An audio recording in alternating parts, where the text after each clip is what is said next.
नमस्कार। मैं सुनीता कथा मंथन में आप सबका स्वागत करती हूँ। कथा मंथन में आज सुनिए आशापूर्णा देवी जी का उपन्यास तपस्या का चौथा अध्याय।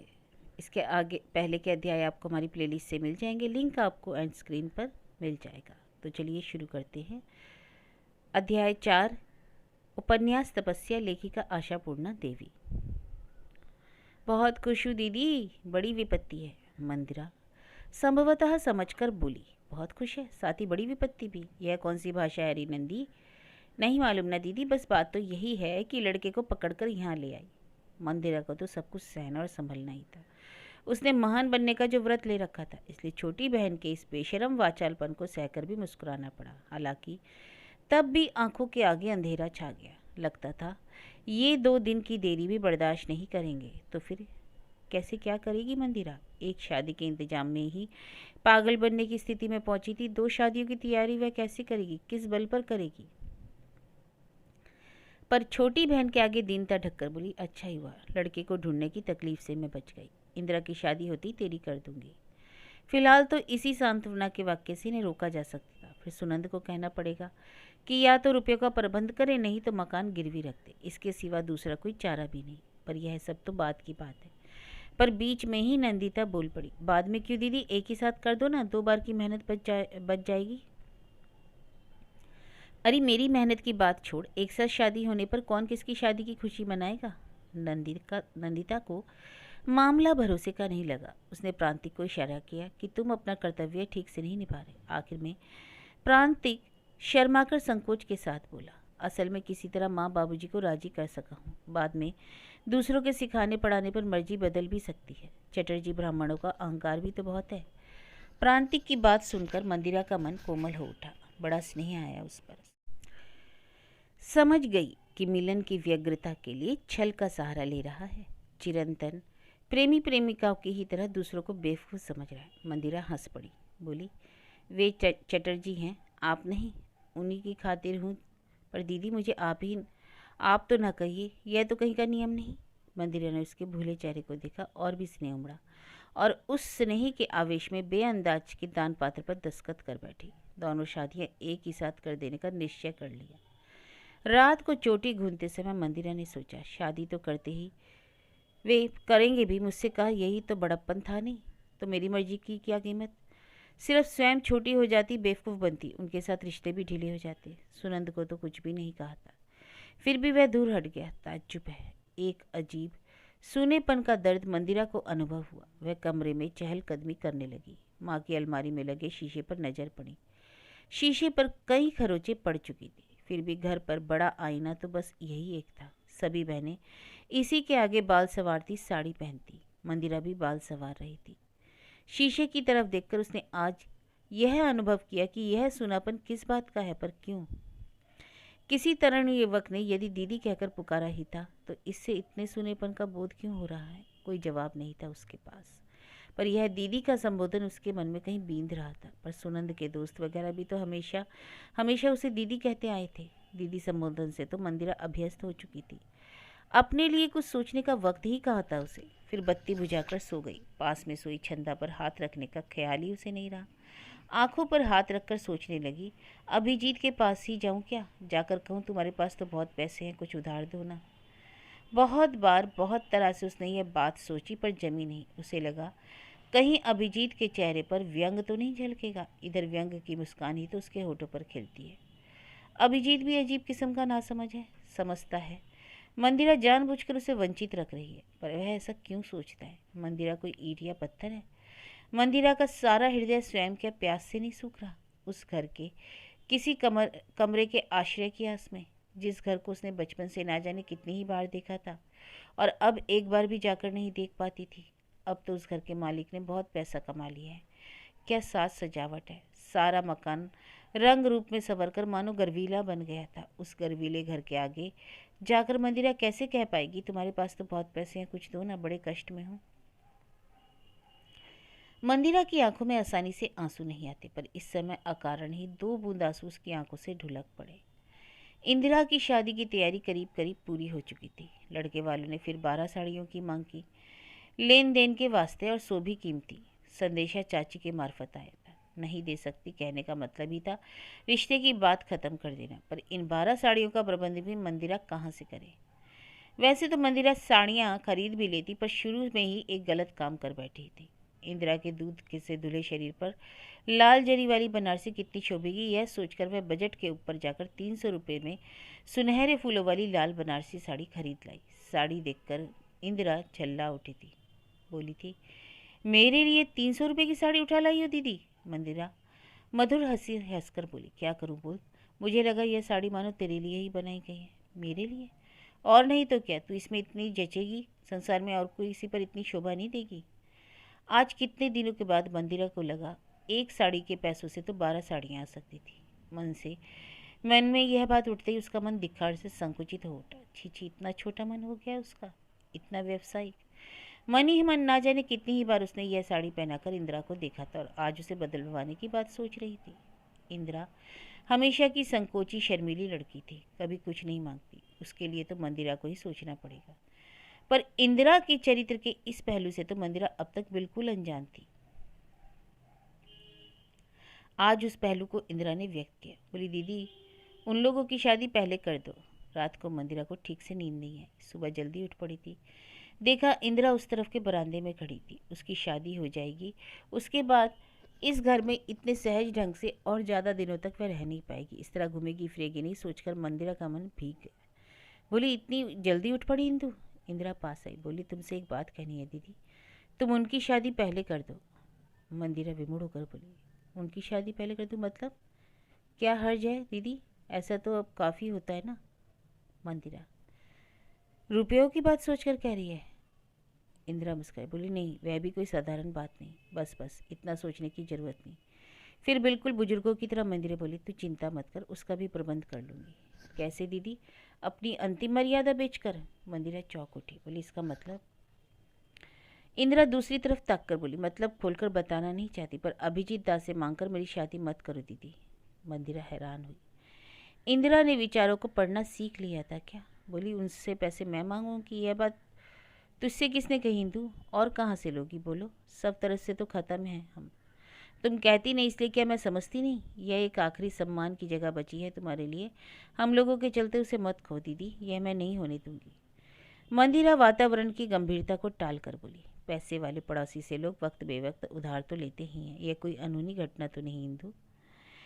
इंदिरा, तुमने हमेशा से अपने को ढककर रखा है दीदी, उस आवरण को खोलने की कोशिश हमने कभी नहीं की, पर मेरी आंखों को तुम धोखा नहीं दे सकती। आज की कोशिश छोड़ दो दीदी, एक शादी की तैयारी तुमने की है, सो नंदू की शादी कर दो।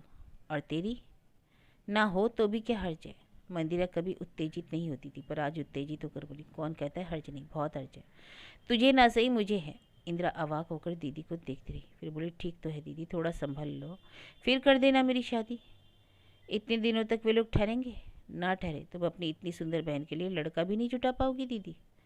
पर क्या कहूँगी उन लोगों को? कहोगी क्या? कह दो रोज रोज नहीं मांगो कि हम आदि नहीं। बाद में तुम सबको कह सकोगे कि 12 साड़ियों के लालच में उन्होंने एक सुंदर दुल्हन को खो दिया। नंदू को ऐसा नहीं लगना चाहिए कि उसके लिए मेरी। इंदिरा नंदिता के मन में दुख ना पहुंचाने की बात सोच रही थी, पर नंदिता तब तो मानो आकाश में सैर कर रही थी। बड़ी आसानी से उसने विश्वास कर लिया कि 12 साड़ियों के चलते ही वह रिश्ता टूट गया है। बोली, ठीक किया दीदी, तुमने सही जवाब दिया। लड़की क्या हम लोगों की सस्ती है?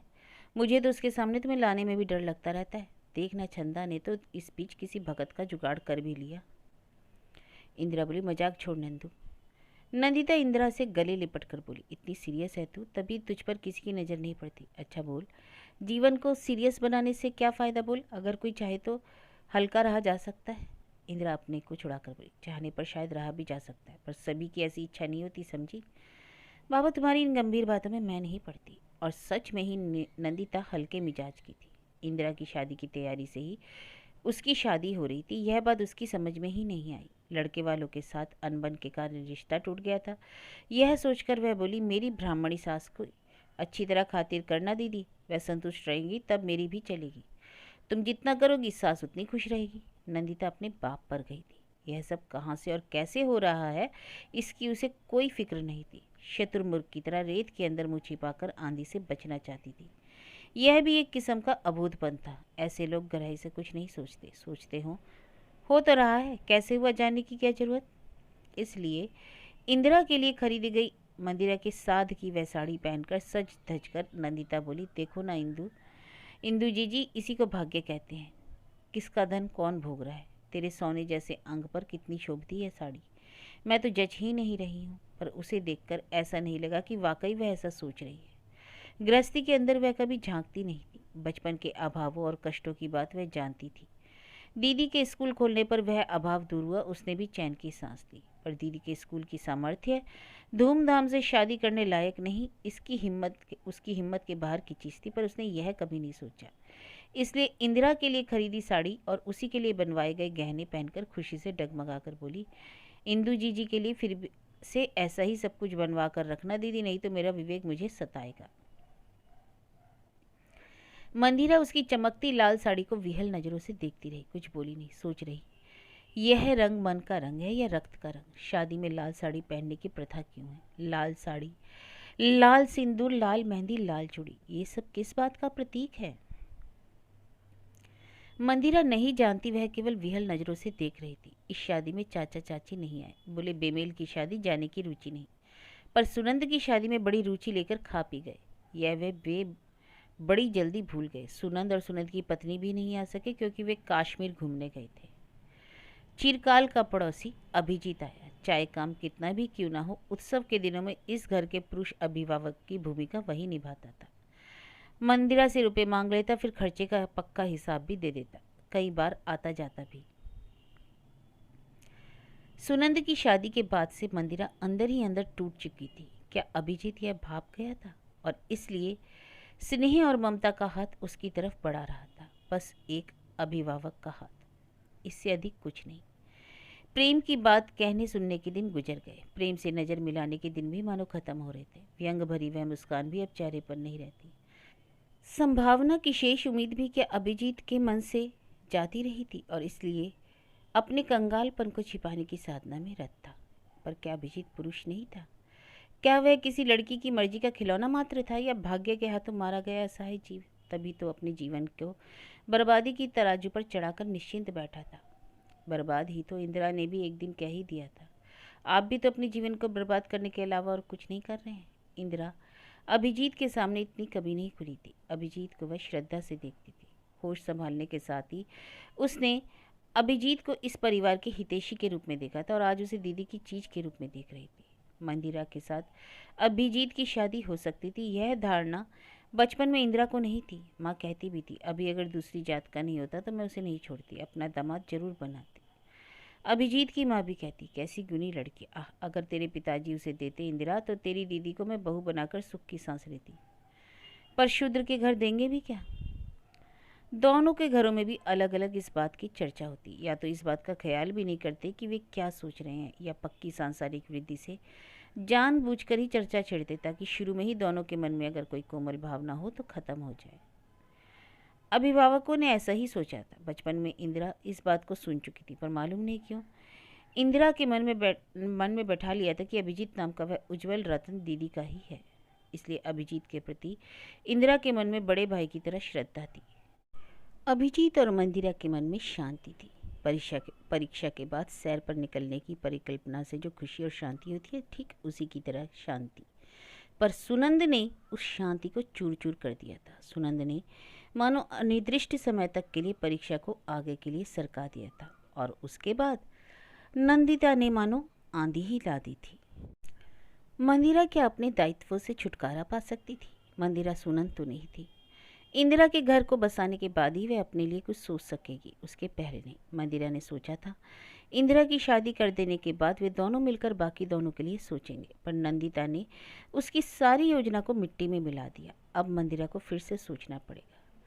शादी का घर जब रोशनी से चमक रहा था, मंदिरा एक अंधेरी जगह ढूंढकर थकान की सांस ले रही थी। सोचा, इस घर में एक बार फिर उत्सव की रोशनी जली, पर इसमें मेरा कोई श्रेय नहीं। मैं अपने हाथों से इंदिरा के लिए जो खुशी मनाना चाह रही थी, नंदिता और प्रांतिक ने अपनी निर्मम इच्छा के आगे उसे खत्म कर दिया। अंधकार को अस्वीकार कर सुनंद और नंदिता ने जीवन की रोशनी की तरफ मुंह फेर लिया था। सुनंद ने जीवन को चाहा था और नंदिता ने प्रेम को। पर क्या इन लोगों ने उचित कदम उठाया था? क्या यह रोशनी उनके जीवन के को सदा के लिए आलोकित करेगी? जो चमक दूसरों को वंचित करने की कीमत पर मिलती है, कर्तव्य से मुंह फेर कर मिलती है, क्या वह जीवन भर आदमी को सुखी रख सकती है?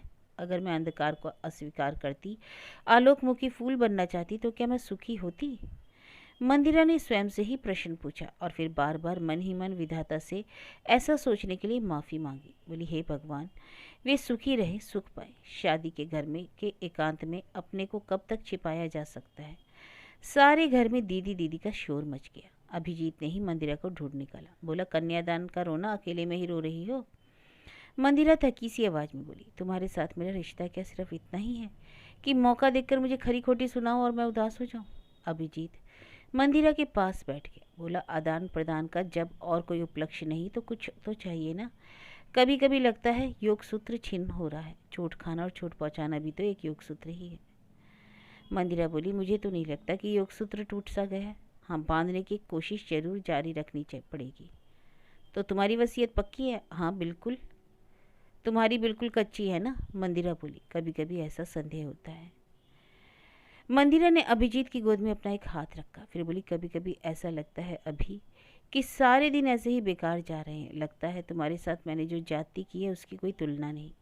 फिर अपने को संभाल भी लेती हूँ। सोचती हूँ अगर अपने कर्तव्य का बोझ लेकर तुम्हारे लिए भी भार बनूं तो उससे हमें अपना सुख कितना मिलेगा। सुनंद पर बड़ी आशाएं बंधी थी, पर उसने तो मेरे मुंह पर तमाचे जड़ दिए। उसका बोझ भी तो हमें ही ढोना पड़ेगा। अपने बोझ का थोड़ा सा हिस्सा हमें भी तो दे सकती थी।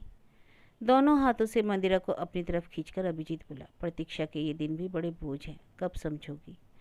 अभिजीत की बाहों में मंदिरा ने अपने को शिथिल कर दिया, उसके आकर्षण में अपने को समर्पित कर दिया। मंदिरा भूल गई कि वह इस कर्म व्यस्त उत्सव गृह की गृहिणी थी और इसका हर प्राणी मंदिरा के निर्देश की अपेक्षा उसे ढूंढता फिर रहा था। मंदिरा को अपने को खो चुकी थी। बोली, फिर भी अभी मैं नहीं चाहती कि मैं अपने कर्तव्य का बोझ लेकर तुम्हारे पास आऊं। मैं तुम्हारे पास मैं होकर ही जाना चाहती हूँ। तुम्हारे हमारे बीच ये बोझ कहीं दीवार ना बन जाए। अभिजीत उठ खड़ा हुआ, खीन स्वर में बोला, तुम्हारी उस तुम की मूर्ति देख पाने के सौभाग्य की आशा में हम दिन गिनते रहेंगे, पर अब चलो, तुम्हारी खोज में हल्ला मच गया है। मैं तुम्हें ढूंढने आया था। मुझे तो सारी जिंदगी ही ढूंढते रहे। मंदिरा उठ पड़ी, पर अभी इस वक्त वह कितना काम संभाल पाएगी। मंदिरा की संपूर्ण चेतना में एक रोमांच भरा मधुर स्पर्श रिमझिम करने लगा। ऐसा क्यों? क्या मंदिरा में अब भी एक कुमारी किशोरी का मन रह गया था? संसार की लड़ाई से जूझकर थकी हर एक यौवना नारी के मन में यह कमजोरी के आश्चर्य की बात नहीं, पर दुनिया में ना जाने कितनी ही आश्चर्य की बातें होती रहती हैं। आश्चर्य ही तो दुनिया है। नहीं तो विदाई के समय नंदिता इतना रोई क्यों? दीदी, इंदु, छंदा, नंदिता सबसे मिल मिलकर रो रही थी। मंदिरा के शौक की खरीदी हुई लाल साड़ी भी उसके आंसुओं से मानो उदास हो गई। सबसे मिल मिलकर वह मानो मिन्नतें कर रही थी, मुझे याद रखना, मुझे याद रखना। शायद शायद मन के किसी कोने के में अपराध का बोध उभर आया था और ये आंसू उसी की मुक्ति के रूप में उमड़ आए थे। और नहीं तो इतनी हल्के स्वभाव की लड़की दुख में रोती, सुख में हंसती, गुस्सा आने पर झगड़ा करती। ऐसे ही तो लोग सुखी रहते हैं। इनका सुख कोई छीन नहीं सकता। दूसरी तरफ किसी भी स्थिति में सुखी नहीं रहते ऐसे लोग भी होते हैं। नहीं तो सुनंद की पत्नी शीला के जीवन में दुख कैसा।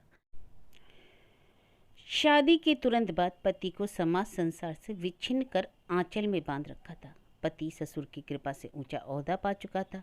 अभी तक एक बच्चा भी नहीं हुआ था जिसे लेकर शीला परेशान रहती। वह हमेशा अप्रसन्न ही रहती।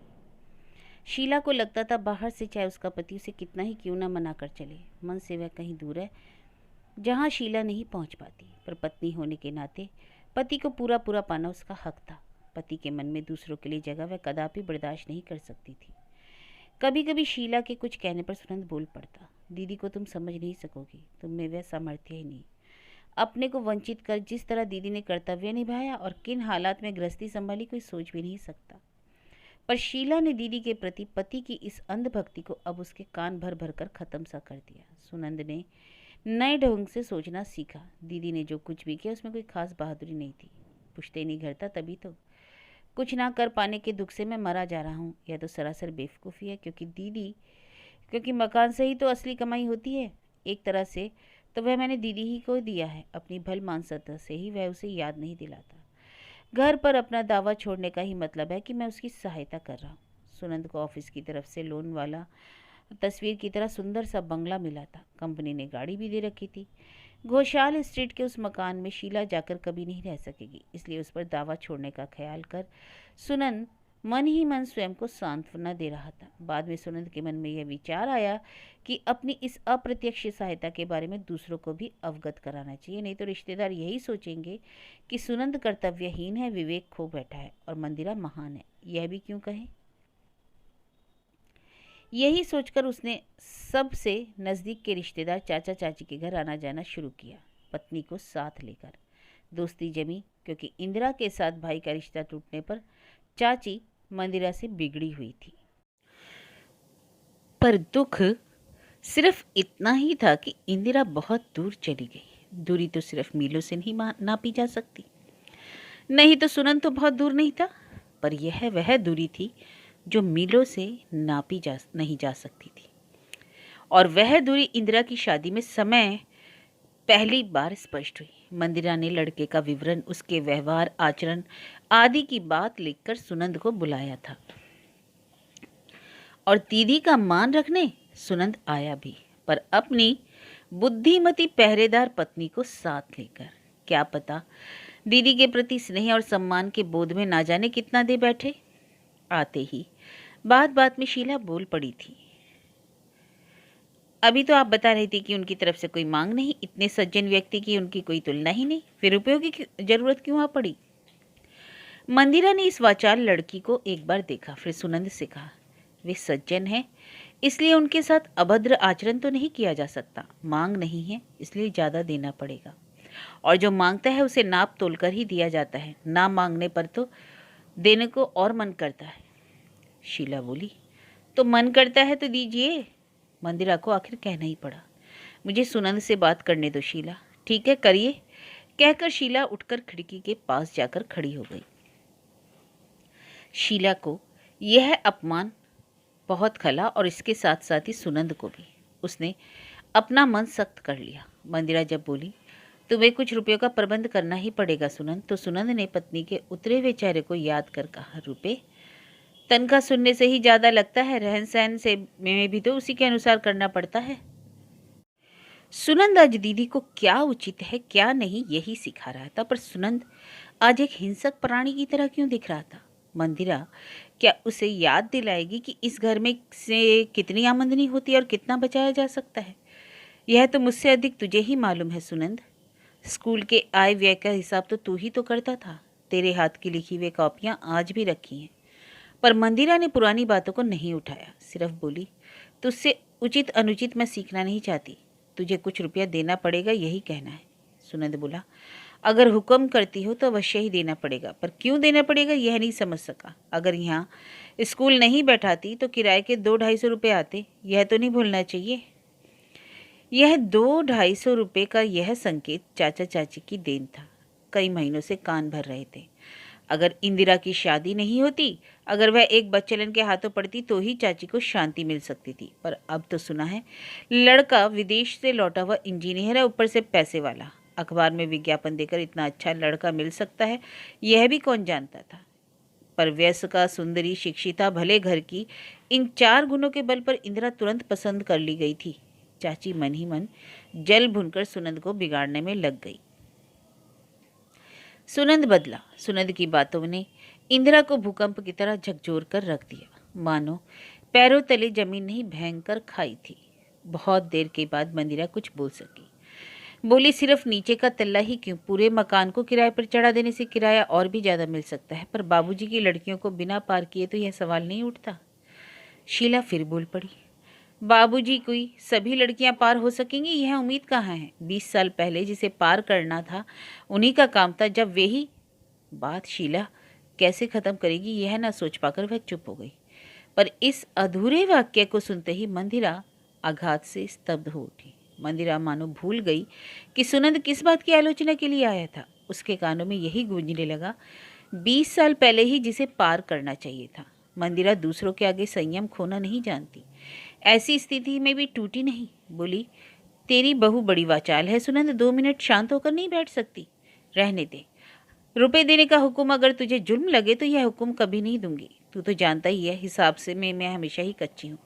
तभी तो घर का सारा हिसाब तुझे संभालने के लिए देती थी। ठीक है, शादी में आना तुम दोनों। शीला के पिताजी के नाम चिट्ठी भी भेजूंगी। फिर सारी बातों पर पर्दा गिराकर मंदिरा चली गई। पर यह भी क्या वही मंदिरा थी, चीड़ दिन की ममतामयी दीदी? सुनंद थोड़ी देर मुंह लाल किए बैठा रहा, फिर पत्नी से कहा चलो। अपमानित सुनंद भी हुआ था। पत्नी के सामने उसे भी नीचे देखना पड़ा। शीला के आगे दीदी की जो कोमल स्नेहमयी तस्वीर उसने खींच रखी थी, उसने दीदी का स्वभाव कहाँ मेल खा रहा था। शीला तो उस पर हंसेगी, सुनंद अपने पर ही झल्लाया। बेकारी चाचा की बातों में पड़ा। यह सब कुछ ना कहता तो ही ठीक था, पर इस अपमान का बदला तो लेना ही पड़ेगा, पर कैसे? वह इसी विचारों में खोया रहा। गाड़ी पर बैठकर शीला बोली, बहन की शादी में न्योता खाने आ रहे हो ना? सुनंद ने जवाब नहीं दिया। शीला तीखेपन भरे शब्दों में बोली, वाचाल का सर्टिफिकेट जब मुझे मिल ही चुका है तो वाचाल की तरह ही कह रही हूँ कि तुम्हारी मर्जी हो तो चले आना, पर ससुर की लड़कियों के रहते हुए मैं दोबारा इस घर में कदम नहीं रख सकती, पहले से ही कह दिया। सुनंद गंभीर होकर बोला, जा ही कौन रहा है? नहीं आए वे। फिर भी इंदिरा की शादी में रौनक रोशनी में कोई कमी नहीं छोड़ी मंदिरा ने। इंदिरा ने बार बार कहा, दीदी जिसे जो चीज़ शोभती नहीं ना ही करना अच्छा रहता है। दुल्हन बन चुपचाप बैठी नहीं रह सकती इंदु। किसे क्या शोभता है और क्या नहीं मैं समझूंगी।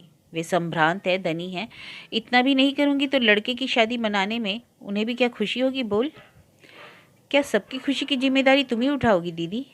जितना मुझसे बन पड़ेगा। पहली ही नज़र में कंगालपन कोई अच्छी बात नहीं, और हमारे खोखलेपन को बाहर वाले तो जानते नहीं। मंदिरा रोई गाई नहीं थी, जहाँ जो कुछ था उसी से तैयारी की थी। नंदिता द्वारा लूटी हुई साड़ी की तरह ही दोबारा फिर उसी तरह की सुनहरी जरी के फूलों वाली लाल बनारसी साड़ी खरीद लाई थी नंद, शायद उससे भी कीमती। उन्होंने गहने नहीं मांगे थे, पर कम से कम साड़ी तो अच्छी देनी चाहिए। साड़ी को इंदिरा ने बड़ी बड़ी आंखों से देखा, बोली कुछ नहीं, शायद बोल ही नहीं पाई। मन में यही आया, दीदी इतना स्नेह कहाँ से जुटाती है? जो स्वयं केवल सूखी मरुभूमि पर आजीवन चलती आई, वह किस रस से दूसरों के लिए फूल उगाती है? पर इस स्नेह धारा में भी सुनंद ने रेत छिड़क दिया। ताज्जुब है। विवाह के दूसरे दिन विदा होने के पहले दीदी से गले मिलकर इंदिरा रूंधे स्वर में बोली, अब तो तुम्हें छुट्टी मिली दीदी, अब तुम अपने घर जाओ। मंदिरा चौंक उठी, कहीं यह कोई व्यंग तो नहीं था? पर इंदिरा की आंखों में परिहास नहीं, आंसू थे। इंदिरा बोली, हजारों मील दूर मुझे भेज दिया, मुझे कुछ करने का मौका भी नहीं दिया। सोचा था? मंदिरा उसकी पीठ को प्यार से सहलाकर बोली, क्या सोचा था? तू और तेरा पति दोनों जने मिलकर दीदी की शादी की तैयारी में जुट जाओगे? हाँ दीदी, बिल्कुल सच, यही सोचा था। जब तक तुम्हारे कंधे से उतर नहीं रही थी कुछ भी नहीं कर पा रही थी। अब मैं भी विदा हुई तो स्वयं ही अपना भार संभालो। पर इन लोगों ने छंदा को हिसाब में गिना ही नहीं था। छंदा की उम्र की बात में मानो ये दोनों दीदी भूल गई थी कि छंदा बच्चों से भी गई गुजरी है। ना समझ है, दोनों दीदियां उसकी उम्र की तरफ ना देखकर यही सोच रही थी। इंदिरा बोली, छंदा को तुम अपने घर ले जाना दीदी, शीला देवी के ससुर का मकान उन्हीं के लिए छोड़ देना।